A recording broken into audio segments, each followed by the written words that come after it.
దేశంలో కొత్త ఎయిర్పోర్ట్ల నిర్మాణానికి చర్యలు తీసుకుంటున్నామన్నారు కేంద్ర విమానయాన శాఖ మంత్రి అశోక్ గజపతిరాజు. తెలంగాణకు మరో అంతర్జాతీయ ఎయిర్పోర్ట్ కావాలన్న సీఎం కేసీఆర్ విజ్ఞప్తిని పరిశీలిస్తున్నామన్నారు. ఇక ఏవియేషన్ సేఫ్టీ, సెక్యూరిటీపై ఢిల్లీలో సార్క్ దేశాలతో సమావేశం నిర్వహించనున్నట్టు చెప్పారు. 3 రోజుల పాటు జరిగే సమావేశాల్లో ఏవియేషన్ యాక్టివిటీ పెంచడం, సేఫ్టీ, సెక్యూరిటీ గురించి చర్చిస్తామన్నారు.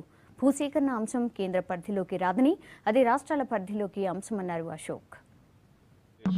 రెగ్యులేటర్స్, ఏవియేషన్ రెగ్యులేటర్స్ అందరు కలుస్తా ఉన్నారు. వారి భద్రత గురించి, సేఫ్టీ గురించి. ఇది మన సార్క్ దేశాలు, ఐకౌ కూడా ఉంది, వారి రిప్రజెంటేటివ్స్ కూడా ఉంటారు.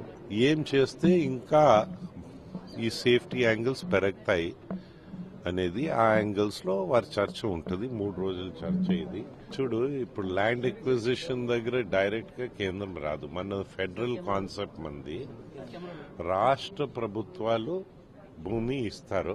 ఇప్పుడు మనకి ఒక మోడర్న్ ఎయిర్పోర్ట్ కావాలని ఓ థింకింగ్ ఉంది, ఓ కోరిక కూడా ఉంది. ఇది ఆర్థిక విధానాన్ని పెంచడానికి పనికొస్తుందని మనం అనుకుంటా ఉన్నాము. మన దేశంలో ప్యారలల్ రన్వేస్ ఎన్ని ఉన్నాయంటే మనం చూస్తే సివిల్ ఏవియేషన్ సెక్టర్ లో మాకు 3 కనిపిస్తున్నాయి. మొదట హైదరాబాద్ వచ్చింది, తర్వాత బెంగళూరు వచ్చింది, తర్వాత ఢిల్లీ వచ్చింది. తెలంగాణ ముఖ్యమంత్రి ప్రధానమంత్రికి ఓ లేఖ రాశారు. ప్రధానమంత్రి ఆఫీస్ నుంచి మా ఆఫీస్కి వచ్చింది. అవన్నీ మేము ఎగ్జామిన్ చేస్తాము. ఆ ముఖ్యమంత్రి గారికి ఎప్పుడో లేఖ రాసాము. ఆయన తీసుకు